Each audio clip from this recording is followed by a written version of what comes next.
bullet entered Corporal James Robert Keller's left shoulder 3 inches below the clavicle at approximately 0640 hours on December 18, 1942, in a snow-covered pine forest 12 miles southeast of Bastogne, Belgium.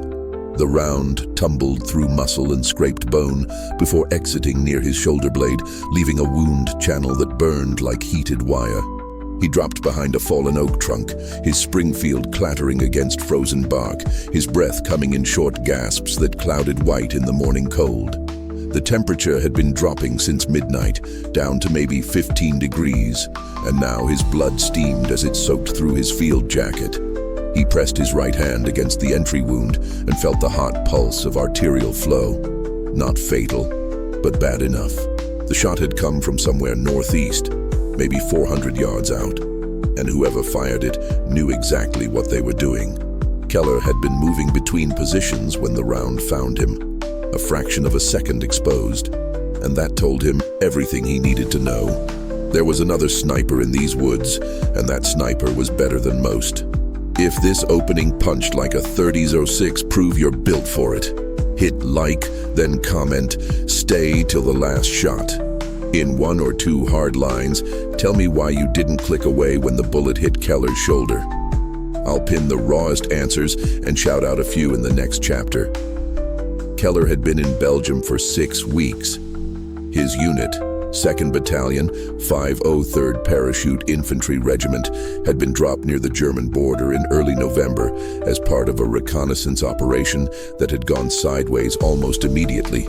The weather had turned brutal. Supply lines had stretched thin, and German counterattacks had scattered elements of his battalion across 20 miles of frozen terrain. He had ended up separated from his squad during an artillery barrage 4 days ago, moving west with 2 other stragglers, trying to link up with American lines somewhere near March. One of those men had taken shrapnel to the leg yesterday morning and couldn't walk. The other had stayed with him while Keller pushed forward alone to scout a route. That plan now felt like a mistake. The forest around him was silent except for the slow drip of melting ice from pine branches and the distant rumble of what might have been trucks or tanks on a road miles away. Keller shifted his weight, trying to control his breathing, trying to ignore the fire spreading through his shoulder. His Springfield lay 3 feet to his left, the barrel resting in a thin layer of snow. He had loaded it with 5 rounds that morning, all .30-06 cartridges, and hadn't fired a single shot. He reached for the rifle slowly, keeping his head below the fallen trunk, and dragged it toward him. The scope was still intact, the lens clear, but his left arm was already stiffening, and he wasn't sure how steady he could hold it. He had trained for this, spent months at Fort Benning learning to shoot with controlled breathing and heart rate, learning to read wind and distance and light. But training didn't account for blood loss or shock, or the fact that somewhere out there, hidden among the pines and snowdrifts, was a shooter who had just proven they could kill him whenever they wanted.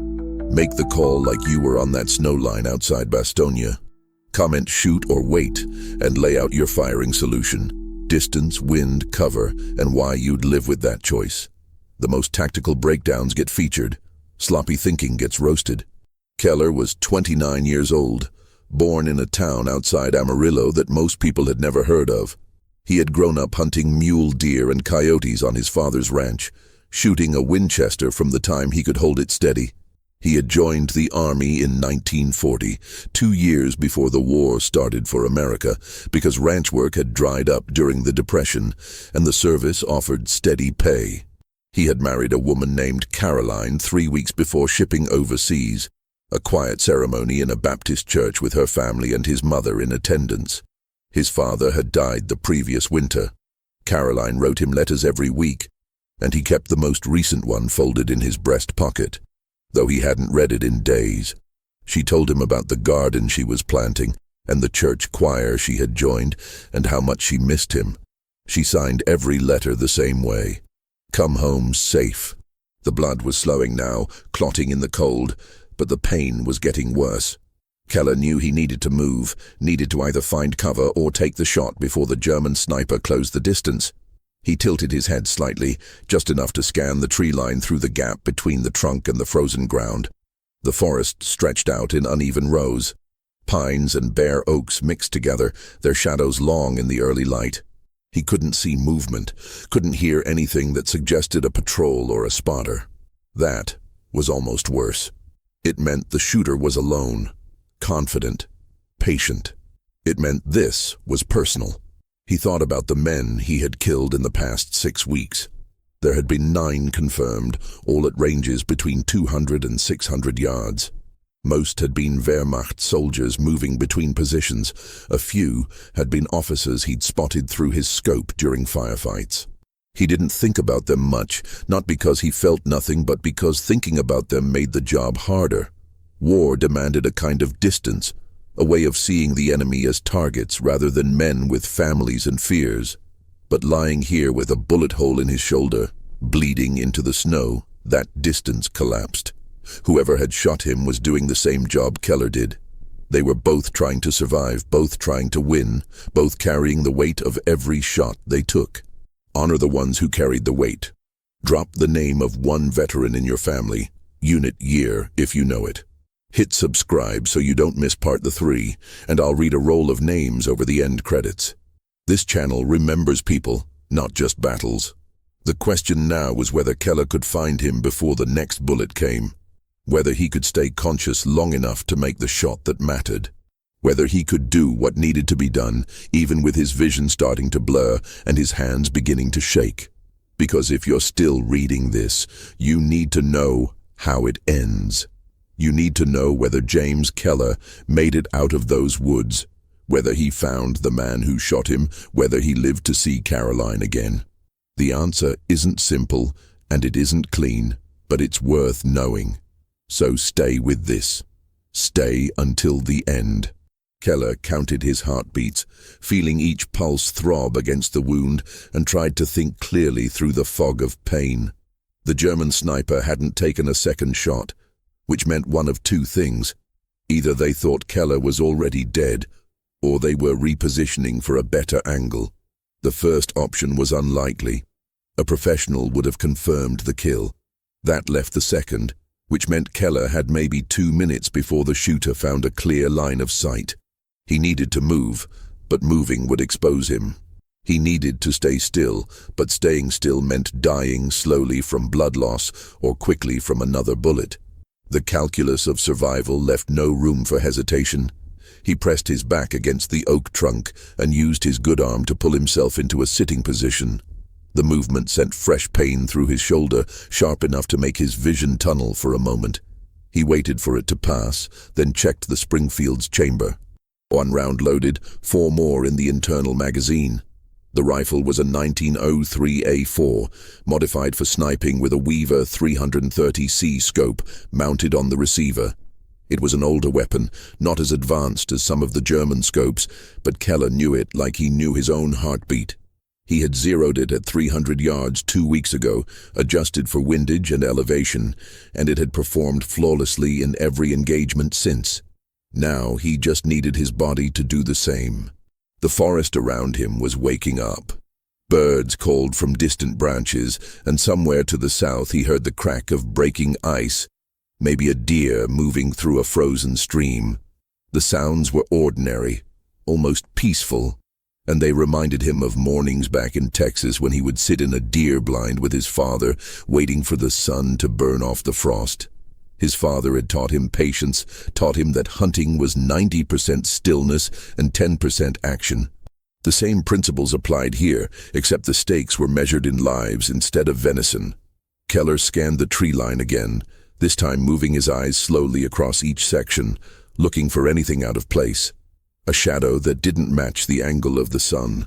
A branch bent in an unnatural direction. The faint outline of a human form pressed against a trunk. He knew the German was doing the same thing, searching for him, waiting for a mistake. The duel had already begun, even if neither of them had fired the next shot. It was a contest of nerve and patience, and the first man to break would be the first man to die. Minutes passed, or maybe it was only seconds. Time had a way of stretching out in moments like this, every breath feeling like an hour.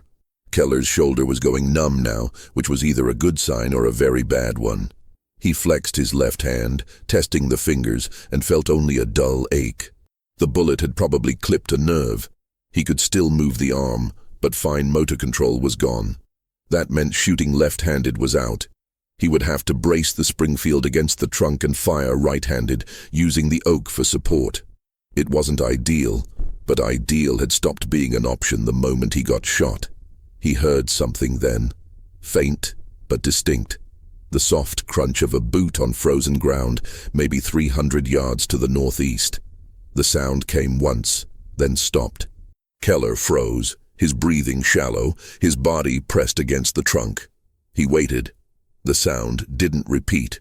Either the German had realized his mistake and gone still, or he was moving more carefully now, placing each step with deliberate care. Keller's mind raced through the possibilities. If the shooter was closing the distance, that meant he didn't have a clear shot from his current position. That was an advantage, but a small one. It also meant time was running out. Keller shifted the Springfield, bringing the scope up to his eye. His right hand trembled slightly as he gripped the stock, adrenaline mixing with blood loss.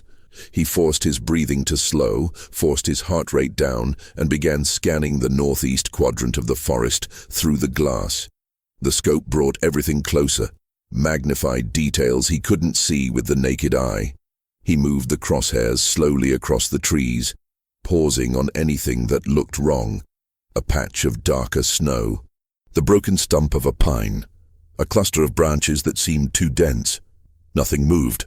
Nothing revealed itself. Then he saw it. Just for a second, maybe two. A shape behind a thick pine trunk about 350 yards out, positioned in a slight depression that gave natural cover. The shape was man-sized, dressed in winter camouflage that blended with the snow and bark. Keller couldn't see a face or a weapon, just the outline of a shoulder and part of a torso. It was enough. He centered the crosshairs on the visible portion of the shape and started calculating. Wind was maybe 5 miles per hour from the west, negligible at this distance. Elevation was flat. Temperature affected bullet velocity, but not enough to matter inside 400 yards. The real problem was his own condition. His hands were shaking, his vision was starting to blur at the edges, and he had maybe one good shot before his body gave out entirely. He thought about Caroline again. About the letters she wrote and the life she imagined they would have after the war. She wanted children, wanted a house with a porch and a vegetable garden. She wanted Sunday dinners with neighbors and quiet evenings listening to the radio. Keller wanted those things too, but lying here in the snow with a bullet wound in his shoulder, they felt impossibly far away. The distance between this forest and that future was measured in heartbeats and decisions. And right now, the only decision that mattered was whether he could make this shot. Grit test for the few, not the many. Share this with one person who respects discipline more than comfort, then comment your timestamp, plus the line that hit you hardest, e.g., 0640, he came home safe. If you're that kind of viewer, tap the bell. This series is written for you. He took a breath, held it, and began to squeeze the trigger. The Springfield's trigger pull was about 5 pounds, smooth but firm, and he had practiced it so many times that his finger knew the exact pressure required. He felt the tension build, felt the moment just before the sear released, and then he heard it again. The crunch of a boot. Closer this time, maybe 200 yards. The sound came from a different direction, slightly east of where he had spotted the shape. Keller froze. His finger still on the trigger, his mind racing. 2 sounds, 2 directions. That meant either the German was moving, or there was more than one shooter. The possibility of a second sniper changed everything if there were 2 of them, coordinated and patient. Keller's chances of survival dropped to almost nothing. They could pin him down, take turns moving, force him to expose himself while the other waited for the shot. It was a tactic he had read about in training manuals used by German and Soviet snipers on the Eastern Front, and it was devastatingly effective. But if that was the case, why hadn't the second shooter fired already? Why let Keller live this long? He didn't have time to figure it out. He had to act, had to take the shot or move or do something other than wait to die. He centered the crosshairs again, this time aiming for the shape he had seen earlier. The target was partially obscured, but he could see enough to end this one way or another. He took another breath, forced his hands steady, and began the trigger squeeze for the second time. The Springfield barked, the recoil slamming into his wounded shoulder and sending fresh pain through his entire left side. He didn't care. He kept his eye on the scope, watching through the glass as the bullet covered the distance in less than half a second. He saw bark explode from the pine trunk, saw the shape behind it jerk and then drop. He couldn't tell if it was a hit or if the German had simply taken cover, but the movement was enough. The target had reacted. That meant Keller had gotten close. He worked the bolt, ejecting the spent casing and chambering a fresh round. His hands moved on muscle memory, fast and efficient, even with the pain screaming through his shoulder. He brought the scope back up and scanned the area where the shape had been. Nothing moved. No return fire came. The forest was silent again, except for the faint whisper of wind through the pines and the pounding of Keller's own heartbeat in his ears. Then he heard the second sound again, the crunch of a boot, but this time it was close. Maybe 100 yards, maybe less. Keller swung the rifle to the right, sweeping the scope across the trees, and saw him. A German soldier in winter whites, moving between trunks with his own rifle raised. Not the shooter from before, but someone else. Someone who had been waiting, watching, closing the distance while Keller focused on the first target. The German saw him at the same moment, and for a fraction of a second they locked eyes through the scope. Keller saw the other man's face, saw the fear and determination there, saw the way his finger tightened on his own trigger. Keller fired first. The Springfield kicked against his shoulder again, and through the scope he saw the German's head snap back, saw him collapse into the snow. The shot had been instinctive, fired without thinking, and it had found its mark. But there was no time to feel relief or remorse. The sound of the gunshot echoed through the forest, loud enough to carry for miles, and if there were more Germans in the area, they would be coming now. Keller had maybe 5 minutes before this position became a death trap. He pushed himself to his feet, using the oak trunk for support, and felt the world tilt sideways. Blood loss was catching up to him, dragging at the edges of his consciousness. He forced himself to move, to walk, to put distance between himself and the fallen German. He didn't look back at the body, didn't think about who the man had been or whether he had family waiting for him. There was only the mission now, only survival, only the next step, and the step after that.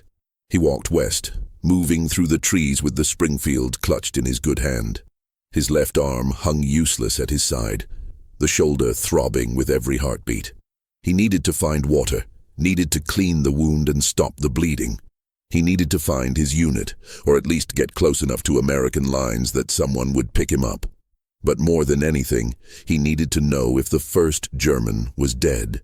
Needed to know if the man who shot him was still out there, waiting for another chance. The forest seemed endless, row after row of pines and bare oaks, the ground covered in snow that crunched under his boots. Keller walked for what felt like hours, but was probably only minutes, his breath coming harder now, his vision starting to narrow. He thought about stopping, about sitting down in the snow and resting for just a moment, but he knew if he stopped, he might not get up again. So he kept moving, kept putting one foot in front of the other, kept following the weak winter sun as it climbed higher in the eastern sky. He heard the sound of engines before he saw them. Diesel engines, low and rumbling, coming from somewhere ahead.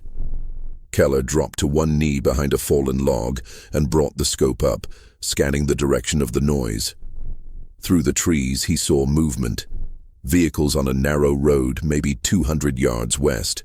2 trucks, Wehrmacht markings, moving south at slow speed. A patrol maybe, or a supply convoy. Either way, it meant Germans between him and American lines. It meant his route west was blocked. Keller lowered the rifle and tried to think through the exhaustion. He could circle north, try to avoid the patrol, but that would add miles to a journey he wasn't sure he could finish. He could hole up somewhere and wait for dark, but that meant hours of exposure in freezing temperatures with an open wound. Or he could go back to where he had fired those shots, back to where the German sniper had been. The idea made no sense at first, but the more he thought about it, the more it seemed like the only option. If the German was dead, Keller could take his weapon, his supplies, maybe even his maps or radio. If the German was alive but wounded, Keller could finish the job and still get what he needed. And if the German was gone, if he had retreated or repositioned, then at least Keller would know the threat was still out there. Either way, going back gave him information and resources he didn't currently have. He turned around, retracing his steps through the snow, following his own boot prints back toward the oak tree where he had been shot. His body screamed at him to stop, to rest, to give up. But he didn't listen. He had learned a long time ago that the body could endure more than the mind thought possible, that pain was just information and exhaustion was just a state. You kept moving because stopping meant dying. And dying meant Caroline would get a telegram instead of a husband. When he reached the clearing, he moved slowly, rifle up, scanning every shadow. The German he had shot at close range was still there, lying in the snow with his eyes open and empty. Keller forced himself to look away, to focus on the more distant position where he had fired his first shot. He approached carefully, using the trees for cover, watching for any sign of movement. The shape behind the pine trunk was a man, a German sniper, just like Keller had thought. He was slumped against the tree, his rifle lying beside him, his winter camouflage soaked with blood. Keller's bullet had hit him in the upper chest, probably clipped a lung or major artery. He was still breathing, but barely. His eyes were open, focused on Keller as he approached. Keller stopped 10 feet away, his own rifle aimed at the German's head. For a long moment, neither of them moved. Then the German spoke, his voice weak and rough. The words were in German, which Keller didn't understand, but the meaning was clear enough. A question, maybe, or a statement, something that sounded like resignation. Keller lowered the Springfield slightly, though he kept it ready. He looked at the German's rifle, a carabiner 98K with a scope Keller didn't recognize. It was a good weapon, probably custom-fitted, with modifications that suggested its owner had been doing this for a long time. He looked at the German's face, younger than Keller expected, maybe 25.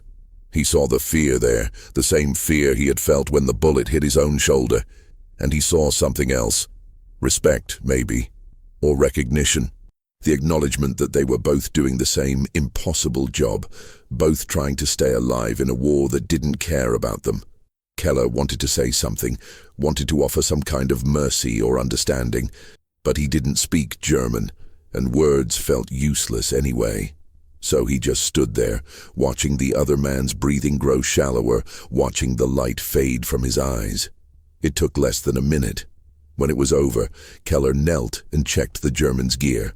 He found a compass, a map marked with positions Keller didn't recognize, and a small notebook filled with handwritten entries. He took all of it, along with the carabiner and a pouch of ammunition. Then he stood and walked away, leaving the body behind. The duel was over, but the war wasn't. And somewhere in the distance, the sound of engines was getting closer. Keller moved north through the forest, away from the road and the sound of diesel engines. The German's compass hung from his neck now, the needle steady even as his hands shook.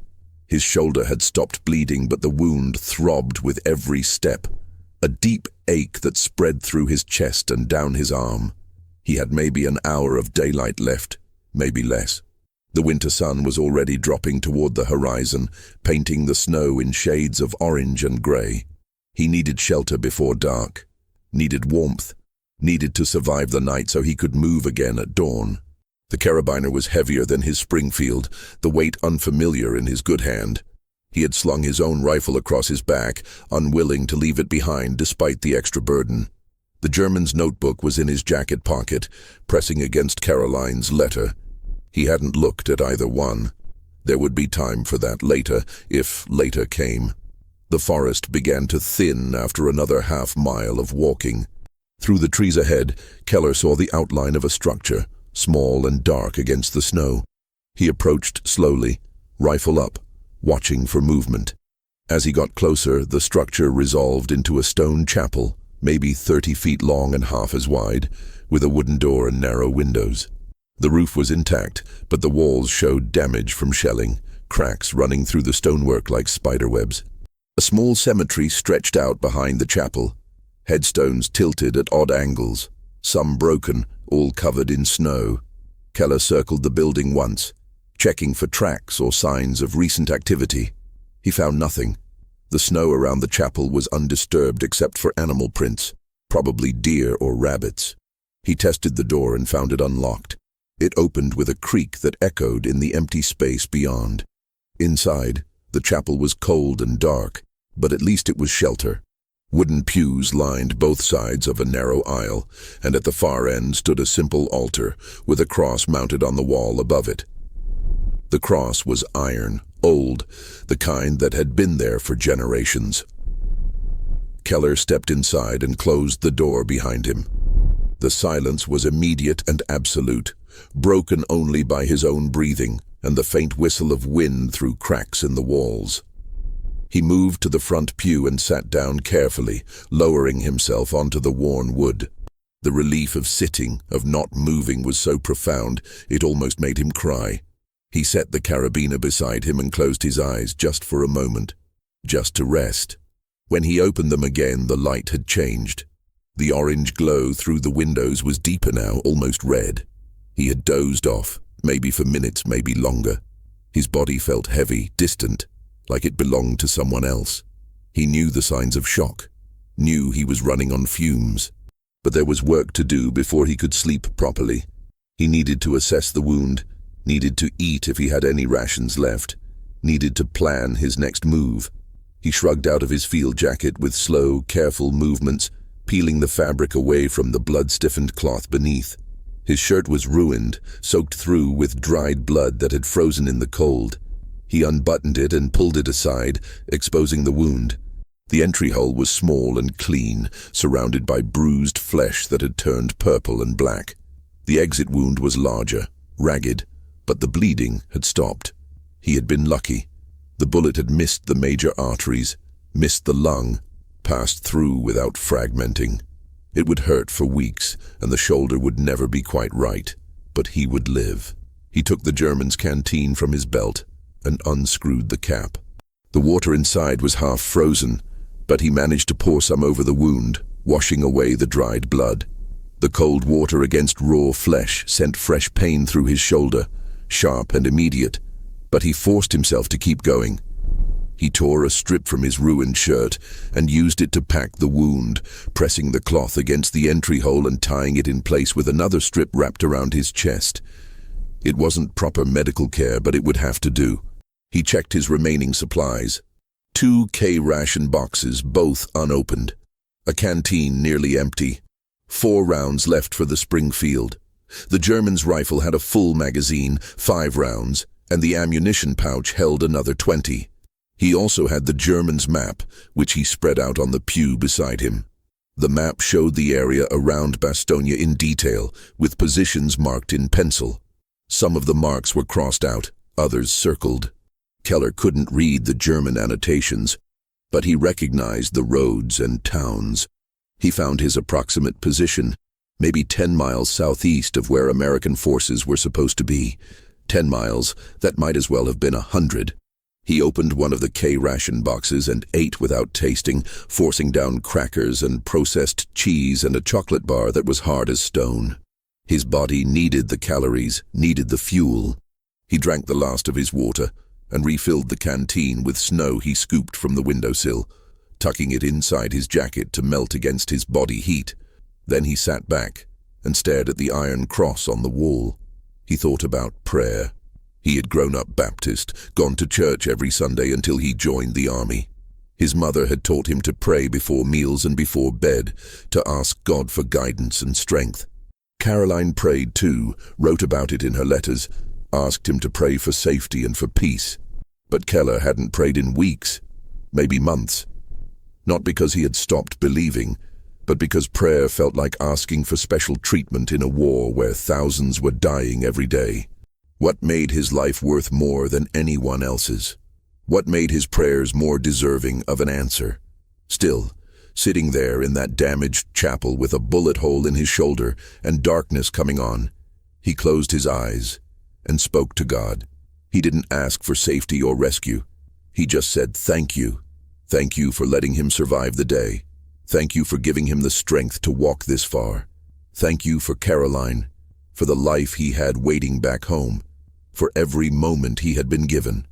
And then, because it felt necessary, he said a prayer for the German sniper, for the man he had killed. He didn't know if enemy soldiers went to heaven or hell, didn't know if God sorted people by which side they fought on. But he prayed anyway, because it seemed like the right thing to do.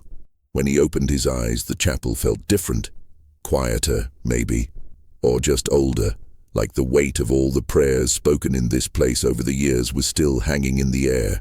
He reached into his jacket pocket and pulled out Caroline's letter, unfolding it carefully. The paper was creased and dirty, stained with sweat and blood, but her handwriting was still clear. He read it slowly, tracing each line with his eyes. She told him about the harvest festival at church, about the choir singing hymns he remembered from childhood. She told him about visiting his mother, about the garden where they had planted beans and tomatoes. She told him she was scared every day, scared that the telegram would come, but that she was trying to have faith, trying to believe he would come home. At the end, she wrote the same thing she always wrote. Come home safe. 3 words that carried the weight of everything. Keller folded the letter and put it back in his pocket. Then he picked up the German's notebook and opened it to the first page. The handwriting was neat and precise, the entries dated and organized. He couldn't read the German text, but he recognized numbers and place names, distances, elevations, wind speeds. This was a sniper's log, a record of shots taken and kills confirmed. Keller flipped through the pages, counting the entries. There were dozens, maybe more. The German had been doing this for a long time, had been good at it. On the last page, written in different ink, was something that looked like a letter. Keller stared at the unfamiliar words, trying to make sense of them. He saw what might have been a name, or maybe an address. He saw a word repeated twice that could have been endearment or farewell. And at the bottom, like Caroline's letters, the same 3 words. Come home safe, except in German. Komm sicher nach Hause. Keller closed the notebook and set it aside. He understood then, in a way he hadn't before, that the man he killed had been just like him, had carried letters and kept records and prayed in churches, had someone waiting at home, someone who wrote to him and worried about him and wanted him to survive. The war had made them enemies, had put them in these woods with rifles and orders to kill each other. But underneath all that, they had been the same. 2 men trying to stay alive, trying to get home, trying to believe there was something beyond this frozen hell. The light outside had faded to deep purple. Night was coming, and with it, the temperature would drop even further. Keller lay down on the pew, using his field jacket as a blanket, and tried to sleep. His shoulder ached. His body shivered despite the layers of clothes, but exhaustion pulled him under. He dreamed of Texas, of wide skies and dry heat, of Caroline standing in a garden with dirt on her hands and a smile on her face. He dreamed of his father teaching him to shoot, of mornings in the deer blind, of the quiet satisfaction of a clean kill and meat in the freezer. He dreamed of a life where bullets only killed animals, where war was something you read about in history books. He woke to the sound of voices, German voices, low and urgent, coming from outside the chapel. Keller sat up slowly, his heart pounding, his hand reaching for the carabiner. Through the narrow window, he saw flashlight beams cutting through the darkness, saw shapes moving between the headstones in the cemetery. A patrol, maybe 4 or 5 men, searching the area. Looking for him, probably. Looking for the sniper who had killed 2 of their soldiers. Keller moved to the back of the chapel, pressing himself against the wall beside the door. He checked the carabiner's chamber, confirmed there was a round loaded, and waited. The voices grew louder, closer. He heard boots crunching in the snow, heard someone give an order. Then the door handle rattled. Someone was trying to open it. The door swung inward, and a German soldier stepped inside, flashlight in one hand, rifle in the other. He swept the light across the empty pews, across the altar, and then turned toward where Keller was standing. For a moment they just looked at each other, the German's eyes wide with surprise. Then Keller moved. He brought the carabiner up and fired point blank, the muzzle flash lighting up the dark interior. The German collapsed backward through the door, and Keller followed him out, firing twice more into the shapes beyond. Men shouted, scattered. Return fire came from multiple directions, bullets chipping stone and whining off into the darkness. Keller ran, sprinting away from the chapel, away from the voices and the gunfire. His shoulder screamed with every step, but he didn't stop. He ran into the forest, into the trees, using the darkness as cover. Behind him, he heard more shouting, heard boots running, heard the crack of rifles firing blind. He ran until his lungs burned and his legs gave out, until he collapsed behind a fallen tree and lay gasping in the snow. No one followed. The forest was silent again, empty except for the wind and his own ragged breathing. He had escaped, but just barely, and he had left behind everything. His Springfield, his rations, the German's map. All he had now was the carabiner and whatever rounds were left in the magazine. Keller forced himself to stand. He walked west, using the stars to navigate, moving through the endless trees. He walked all night, pushing through exhaustion and pain, and the knowledge that he might not make it. He walked because stopping meant dying, and he had promised Caroline he would come home. He walked because that promise was the only thing holding him together. Dawn came slowly, the sky lightening to grey and then pale blue. Keller found himself at the edge of the forest, looking out across an open field. On the far side of the field, maybe a mile away, he saw vehicles. American vehicles. Jeeps and trucks, and the unmistakable shape of an M4 Sherman tank. He had made it. Against every odd, through every impossible moment, he had made it. He stepped out of the trees and started walking across the field. He was halfway across when he heard someone shout, heard engines start. A jeep broke away from the group and drove toward him, kicking up snow. It stopped 20 feet away, and 2 soldiers jumped out, rifles raised. Then one of them lowered his weapon and called out, "You American?" Keller nodded. He wanted to say something, wanted to explain what had happened, but the words wouldn't come.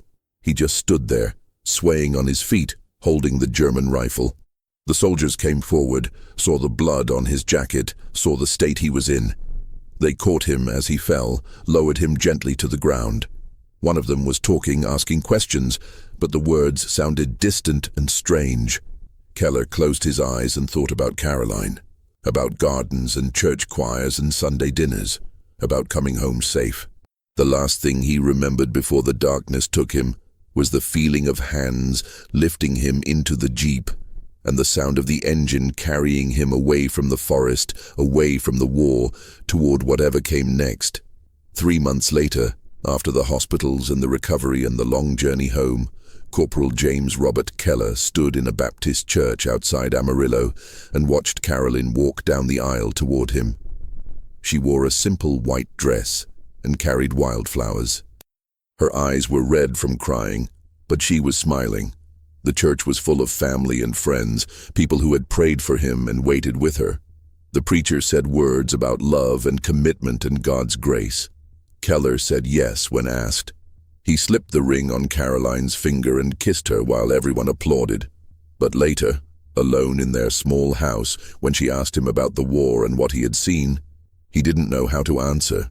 He thought about the German sniper dying against the pine tree, about the notebook with its careful entries and the 3 words at the end, about the chapel and the prayer, and the understanding that came too late. He thought about all the men he had killed and the ones who had tried to kill him, and how thin the line was between them. "I did what I had to," he said finally, "and now I'm home." She held him then, held him while he cried for the first time since the forest. She didn't ask anything else, she just held him, and in that moment it was enough. Years later, when their children asked about the war, Keller would tell them only the barest facts. He had served, he had fought, he had come home.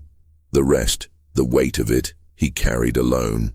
Some nights he would wake from dreams of snow and gunfire, would lie in the darkness listening to Caroline breathe beside him, and he would think about the German sniper, about the man whose name he never learned, whose face he could still see perfectly in his mind, about the duel they fought and the cost they both paid. In the end, Keller had won. He had survived, had made it home, had built the life Caroline dreamed about. But winning had not felt like victory. It had felt like luck, like grace, like being chosen to live when so many others died. And that knowledge, that survivor's burden, stayed with him until the end of his days. On cold winter mornings, when the frost covered the windows and the world was silent and white, Keller would stand on his porch and stare out at the Texas plains. And he would remember a forest in Belgium, a chapel with an iron cross, and a moment of understanding that came at the cost of another man's life. He would remember, and he would be grateful, and he would pray. Not for forgiveness, because he knew there was none, but for peace, for the German sniper, for himself, and for all the men who never made it home.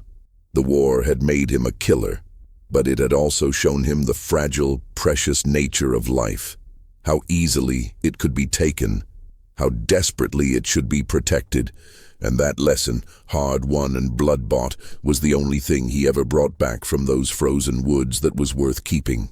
In the small cemetery behind the Baptist church where Keller and Caroline worshipped for 50 years, there stands a simple headstone.